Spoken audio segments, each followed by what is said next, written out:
Hello, welcome to study circle. अगर आप BPSC teaching recruitment exam की तैयारी कर रहे हैं तो ये वीडियो आपके लिए बहुत उपयोगी है। आज हम लोग SCERT class 8 standard history chapter 6 अंग्रेजी शासन के खिलाफ संघर्ष 1857 का विद्रोह पढ़ रहे हैं। आप जानते हैं कि बीपीएससी टीचिंग रिक्रूटमेंट एग्जाम के लिए एससीईआरटी का पढ़ना बहुत ज़रूरी है। तो इसी कड़ी को आगे बढ़ाते हुए हम लोग पढ़ेंगे कि भारत में अंग्रेजी शासन की स्थापना कैसे हुई एवं उसने व्यवस्था में क्या परिवर्तन किया। उन परिवर्तनों का लोगों के जीवन पर क्या प्रभाव पड़ा, इसे भी आपने पिछले अध्याय में देखा है। अंग्रेजी सरकार के काम से भारतीय समाज का शायद ही कोई ऐसा हिस्सा रहा हो जिसके जीवन में कोई बदलाव नहीं आया। जमींदार, नवाब, राजा, किसान, व्यापारी, शिल्पकार, बुनकर, धनवाद इत्यादि इन सभी लोगों का जीवन अस्थिर हो गया। कई राजाओं के राज्य छिन गए, जमींदारों और नवाबों की जिम्मेदारियां नीलाम हो गई, किसानों की हालत और दयनीय हो गई तथा शिल्पकारों एवं बुनकरों का तो काम ही बंद हो गया।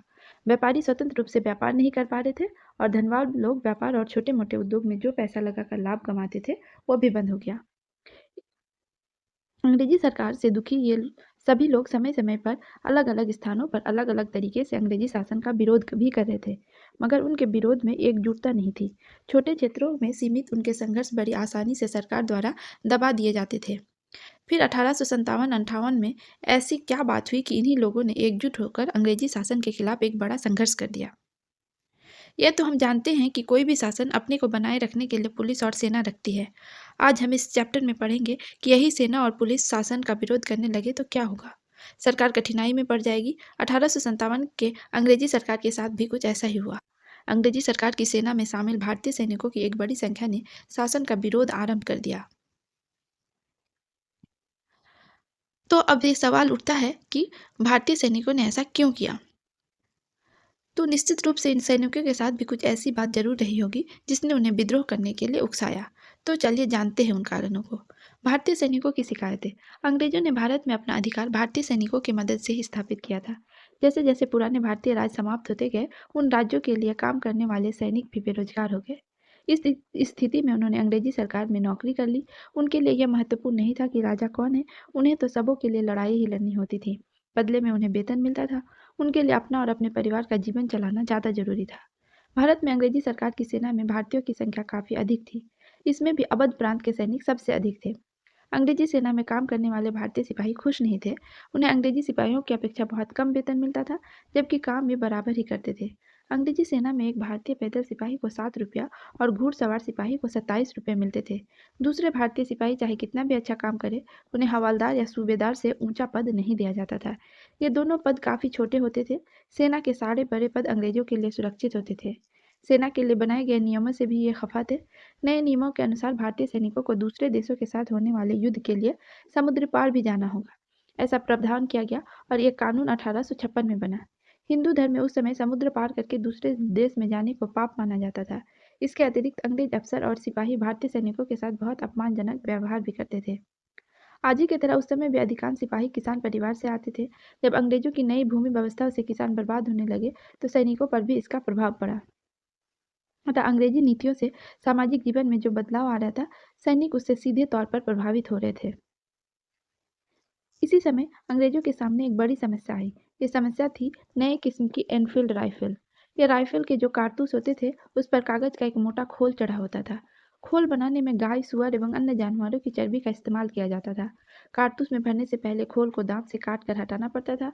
इस बात ने हिंदू और मुसलमान दोनों सैनिकों को उत्तेजित कर दिया। आप जानते हैं कि गाय हिंदुओं के लिए पवित्र है, जबकि सुअर मुसलमानों के लिए वर्जित। सैनिकों को ऐसा लगा कि अगर ये दांतों से कारतूस के खोल को काटते हैं तो उनका धर्म नष्ट हो जाएगा। हालांकि इन राइफलों को अंग्रेजी सरकार अपनी सैन्य क्षमता बढ़ाने के लिए लाई थी, परंतु भारतीय सैनिकों का ऐसा विश्वास हो गया था कि ये राइफलें और कारतूस उनके धर्म को भ्रष्ट करने के लिए लाई गई थी। सैनिक अन्य कारणों से तो पहले से ही नाराज थे। ये इस बात से उन्हें एकदम से भड़का दिया। तो आप यहाँ पे देख सकते हैं, एनफील्ड राइफल की यह तस्वीर है और कैसे खोल को दांत से काटकर ऐसे डाला जाता था। अब यहाँ पे एक इम्पॉर्टेंट पढ़ेंगे कि 1856 में एक अंग्रेज अधिकारी गवर्नर जनरल लॉर्ड डलहौजी से सेना के समाज से जुड़ाव को स्पष्ट करते हुए कहता है कि हमारी सेना देश के किसानों के बीच से बनी है। किसानों के कुछ अधिकार है। यदि इन अधिकारों का हनन हुआ तो हम ज़्यादा दिन तक सेना पर भरोसा नहीं करेंगे। यदि आप भारतीय जनता की संस्थाओं पर आघात करेंगे तो सेना भारतीय जनता की हमदर्द हो जाएगी। क्योंकि वह इसी के बीच से बनी है। किसी व्यक्ति के अधिकारों का हनन का मतलब है किसी न किसी सैनिक के अधिकारों का हनन, क्योंकि हर सैनिक किसी न किसी का या तो बाप होता है, या बेटा, या भाई, या दूर का कोई रिश्तेदार। तो यहाँ पे हम पढ़ेंगे कि विद्रोह का आरंभ कैसे हुआ। मार्च 1857 में बैरकपुर छावनी के एक युवा सिपाही मंगल पांडे ने नए कारतूस और राइफल को लेने से इनकार कर दिया। दबाव डालने पर उसने अपने अफसर पर हमला कर दिया। उसे गिरफ्तार करके तुरंत फांसी पर लटका दिया गया। इसके कुछ दिनों बाद मेरठ छावनी के 90 सैनिकों ने भी ऐसा ही किया। उन्हें भी गिरफ्तार कर लिया गया एवं 10 वर्षों की सजा सुनाई गई। इस घटना ने उस छावनी के सभी भारतीय सैनिकों को भड़का दिया। 10 मई 1857 को उन्होंने पूरी छावनी में विद्रोह कर दिया। उन्होंने अपने साथियों को छुड़ाया एवं अफसरों की हत्या कर दी एवं शस्त्रागार लूट लिया। उन्होंने छावनी से निकलकर मेरठ शहर में अंग्रेजों और उनके समर्थकों के साथ लूटपाट की। सैनिकों ने सरकारी खजाने को भी अपना निशाना बनाया। फिर ये दिल्ली की ओर निकल गए। दिल्ली पहुंचकर उन्होंने शहर में लूटपाट मचाते हुए अंग्रेजी सरकार के प्रशासनिक केंद्रों को ध्वस्त कर दिया। पूरे शहर में अराजकता की स्थिति बन गई तथा अंग्रेजों के नियंत्रण से दिल्ली शहर निकल गया। इन विद्रोही सिपाहियों ने मुगल बादशाह को अपना नेता घोषित किया तथा अंग्रेजी सरकार के विरुद्ध उन्हीं के निर्देशन में संघर्ष चलाने का फैसला लिया। सैनिकों की इस कार्य में खास बात यह रही कि मेरठ और दिल्ली दोनों शहरों में शहरी लोगों का एक बड़ा वर्ग उनका साथ दे रहा था।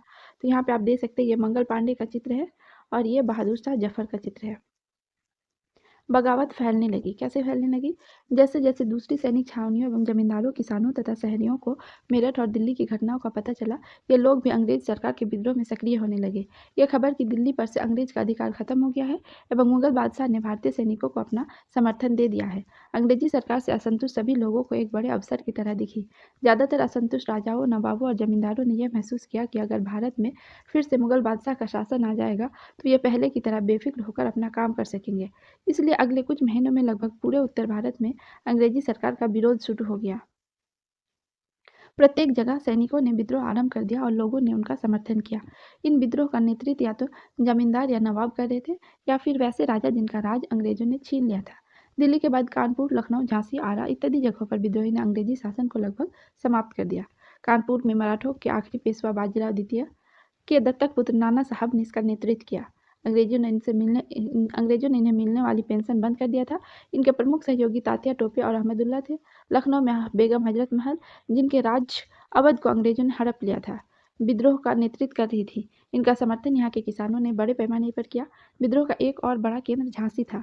वहाँ की रानी लक्ष्मीबाई ने विद्रोही सैनिकों के साथ मिलकर अंग्रेजी सरकार को कड़ी चुनौती दी। इनके राज्य को भी अंग्रेजी शासन ने छीन लिया था। फैजाबाद में मौलवी अहमदुल्ला शाह ने लोगों की एक बड़ी फौज इकट्ठी कर ली थी और बेगम हजरत महल के लिए लड़ रहे थे। बरेली में सिपाही बख्त खान ने भी एक सेना तैयार की एवं मुगल बादशाह की मदद के लिए दिल्ली पहुंच गए। विद्रोह के फैलने और अंग्रेजों की जगह जगह पराजय से लोग उत्साह में थे और लगातार सैनिकों का समर्थन कर रहे थे। उन्हें लगा कि भारत से अब विदेशी शासन का अंत हो जाएगा। अब तक लोगों को यह समझ आ रहा था कि परेशानियों का मुख्य कारण कहीं न कहीं ये विदेशी सरकार ही थी। 1857 का विद्रोह और बिहार। आप बाबू कुंवर सिंह का नाम से जरूर परिचित होंगे। उनके जन्मदिन पर आपके विद्यालय में छुट्टी भी रहती होगी। आपने राज्य बिहार के आसपास के इलाके में 1857 में हुए विद्रोह के ये प्रमुख नेता थे, इसलिए आज तक हम उनको याद करते हैं। कुंवर सिंह आरा के पास स्थित जगदीशपुर के जमींदार थे, लेकिन उनकी जमींदारी अंग्रेजों ने छीन ली थी। विद्रोह की योजना बनाने में तो ये शामिल नहीं थे, लेकिन जैसे ही दानापुर छावनी के सैनिकों ने विद्रोह किया और आरा की ओर बढ़े, कुंवर सिंह अपने साथियों के साथ उनसे मिल गए और उनका नेतृत्व संभाल लिया। असल में इस बगावत के पहले से ही बिहार में वहाबी आंदोलन के रूप में अंग्रेजी सत्ता को चुनौती मिल रही थी। वहाबी आंदोलन के प्रमुख नेता पटना के दो प्रतिष्ठित मौलवी विलायत अली और इनायत अली थे। कौन कौन थे वहाबी आंदोलन के प्रमुख नेता? मौलवी विलायत अली और इनायत अली। इन दोनों भाइयों ने अंग्रेजी सरकार के प्रत्येक स्तर पर कड़ा विरोध किया था। पटना शहर एवं अन्य जगहों पर इनके समर्थकों की संख्या काफ़ी बड़ी थी। इसलिए जैसे ही अंग्रेजों को सैनिकों के बगावत की खबर मिली, ये पटना शहर को बचाने के लिए सक्रिय हो गए। वहाबी नेताओं को गिरफ्तार कर शहर में कठोर कानून लागू कर दिया गया। इसलिए संभवतः दानापुर के विद्रोही सैनिक पटना के नज़दीक होने के बावजूद यहाँ नहीं आकर आरा की तरफ चले गए। उस समय के 3 प्रमुख वहाबी नेताओं मोहम्मद हुसैन, अहमदुल्ला एवं वाइजुल हक को अंग्रेजों ने धोखे से गिरफ्तार कर लिया। 3 वहाबी नेता कौन कौन थे? मोहम्मद हुसैन, अहमदुल्ला और वाइजुल हक को अंग्रेजों ने धोखे से गिरफ्तार कर लिया। लोगों ने इसका विरोध किया। इस विरोध के नेता पीर अली को अंग्रेजों ने गिरफ्तार कर उनके सहयोगी के साथ उन्हें फांसी दे दी। किसको? पीर अली को। ये क्वेश्चन पूछा जाता है। पीर अली को पटना में अंग्रेजों ने गिरफ्तार उनके सहयोगियों के साथ फांसी दे दी गई। इस तरह की कठोर कार्रवाई से पटना विद्रोह से लगभग शांत रहा। वहाबी आंदोलन क्या था? मुसलमानों के सामाजिक एवं धार्मिक स्थिति में बदलाव के लिए अरब में अब्दुल वहाब के द्वारा यह आंदोलन शुरू हुआ। उन्हीं के नाम पर इस आंदोलन का नाम वहाबी आंदोलन पड़ा। भारत में यह बरेली के सैयद अहमद द्वारा शुरू किया गया और पटना इसका बड़ा केंद्र था। यहाँ के एक परंपरागत धर्मिष्ठ और विद्वान मुस्लिम परिवार के संरक्षण में यह आंदोलन काफ़ी प्रभावी हुआ। इसके दो प्रमुख नेता थे, विलायत अली और इनायत अली। दोनों सहोदर भाई थे। यद्यपि यह धार्मिक एवं सामाजिक सुधार आंदोलन था, लेकिन आगे चलकर इस आंदोलन का प्रमुख उद्देश्य अंग्रेजी सरकार को भारत से समाप्त करना हो गया था। इसके लिए इन दोनों भाइयों ने सैनिक प्रयास भी किए थे। यह आंदोलन 1822 से 1868 तक सक्रिय रहा। इसका टाइम पीरियड क्या है? 1822 से 1868। तो ये वीर कुंवर सिंह है और कुंवर सिंह का पैतृक दालान। वीर कुंवर सिंह ने दानापुर सैनिक छावनी के सैनिकों के सहयोग से आरा शहर से अंग्रेजी नियंत्रण को समाप्त कर दिया एवं वहां कुछ दिनों के लिए अपनी सरकार भी चलाई। इनके विद्रोह का प्रभाव बिहार से सटे उत्तर प्रदेश के क्षेत्रों पर भी रहा। उन्होंने वहां बनारस, जौनपुर, आजमगढ़, बलिया इत्यादि क्षेत्रों की यात्रा की एवं अंग्रेजी सरकार को उस समाप्त करने के लिए जमींदारों व किसानों को प्रेरित किया। अंग्रेजी सरकार ने उस वक्त उनकी गिरफ्तारी के लिए 25,000 रुपये का इनाम घोषित किया। अंग्रेजी सरकार से संघर्ष के क्रम में ही घायल होने के कई दिनों बाद उनकी मृत्यु हो गई।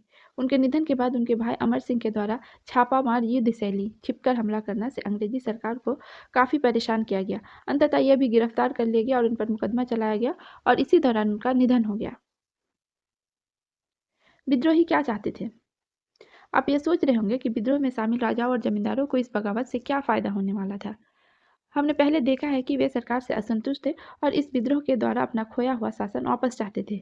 25 अगस्त 1857 को विद्रोही द्वारा जारी किए गए घोषणा पत्र, जिसे आजमगढ़ घोषणा पत्र के नाम से जाना जाता है, इससे हमें इस विद्रोही के उद्देश्य को समझने में मदद मिलती है। इस घोषणा पत्र में जमींदारों को यह कहा गया कि उनकी जमीन छीनी नहीं जाएगी और अपने क्षेत्र में उनका राज पहले जैसा बना रहेगा। व्यापारियों को सभी वस्तुओं के व्यापार की आज़ादी होगी। सरकारी नौकरी वाले भारतीयों से कहा गया कि उन्हें शासन में ऊंचा पद दिया जाएगा और उनके साथ कोई भेदभाव नहीं होगा।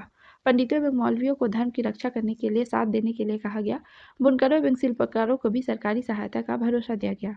इस घोषणा पत्र से पता चलता है कि जो वर्ग अंग्रेजी सरकार की नीतियों की सबसे अधिक प्रभावित था, उन्हें बगावत की सफलता के बाद पहले की स्थिति में लाने का आश्वासन दिया गया था। विद्रोही ने बगावत के दौरान जिन थोड़े दिनों तक अलग अलग जगहों पर शासन किया, उसमें उन्होंने अंग्रेज के पहले की मुगलकालीन व्यवस्था को ही अपनाया। तो यहाँ पे क्या है कि अंग्रेज आंखों देखा गदर, झांसी में अंग्रेजों के अत्याचार का विवरण माझा प्रवास से लिया गया है कि इधर चारों ओर के फाटकों से घोड़े अंदर आने लगे और निर्जन करना शुरू कर दिया। 5 बरस से 80 बरस तक के जो भी पुरुष दिखा, उसे गोली या तलवार से मार दिया गया। शहर के एक भाग में आग लगा दी गई। उस समय शहर में ऐसा आर्तनाद फैला जिसका अंत न था। भय से आतुर लोग बुद्धिहीन से इधर उधर भाग रहे थे। भागते भागते ही बहुत से गोलियां खाकर मुर्दे हो गए। कोई इस गली में लपका तो कोई घर के तहखाने में भागा। कोई दाढ़ी मूछें साफ कर स्त्री वेश धारण करके बैठ गया। कोई खेतों में जा छिपा। इस तरह अपने प्राण बचाने के लिए जिसको जो सूझा उसने वही किया। गोरे लोग घरों में घुसकर लोगों को मारने एवं उनके धन को लूटने लगे। जो स्वेच्छा से अपना धन दे रहे थे, उसे वे छोड़ देते थे। एक ये अंश माझा प्रवास नामक पुस्तक से लिया गया है। इसके लेखक महाराष्ट्र के एक ब्राह्मण विष्णु भट्ट गोडसे हैं। उस समय ये झांसी के इलाके में लक्ष्मीबाई के साथ थे। उन्होंने उस समय का विवरण अपने घर पहुंचकर सुनाया। घर से ये मथुरा के एक यज्ञ में भाग लेने आए थे। उसी समय बगावत हो गई।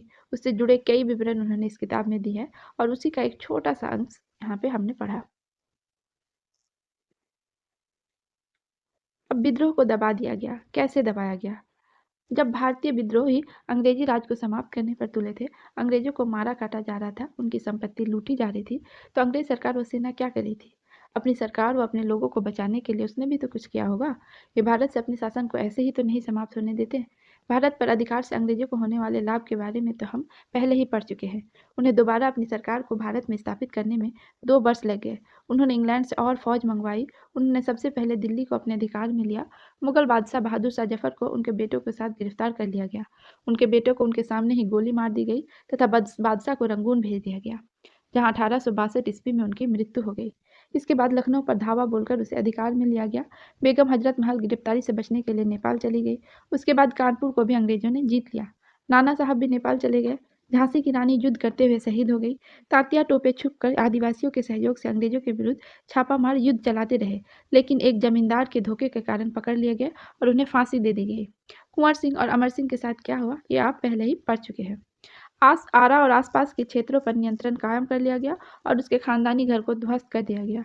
विद्रोहियों को जल्द सजा देने के लिए कानून बनाया गया, जिसके अंतर्गत उन्हें फांसी के अलावा तोप के मुंह से बांधकर उड़ा देने जैसी सजा दी गई।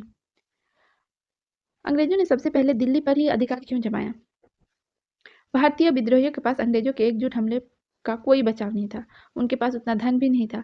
जमींदार जो नेतृत्व कर रहे थे वो तो पहले ही बर्बाद हो चुके थे, अब ये कहाँ से मदद करते? अंग्रेजी सैनिकों की अपेक्षा उनके पास हथियार भी कम और कमजोर थे।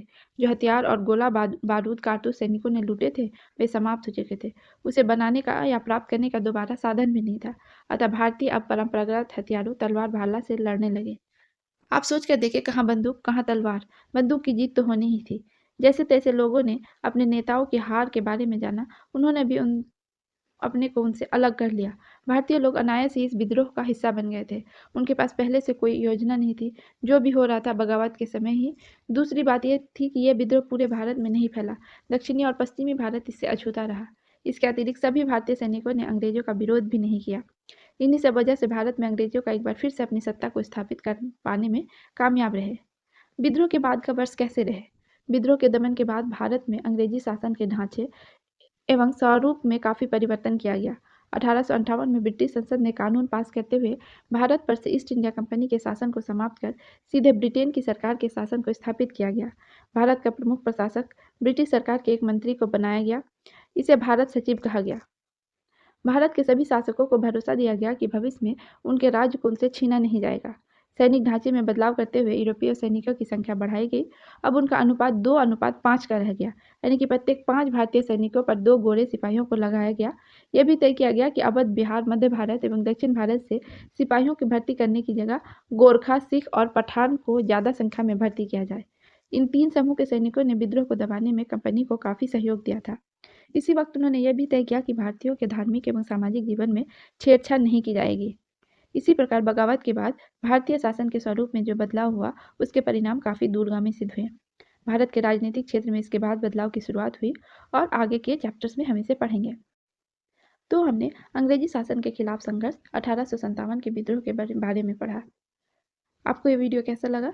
लाइक करें, शेयर करें और सब्सक्राइब करें। Thank you.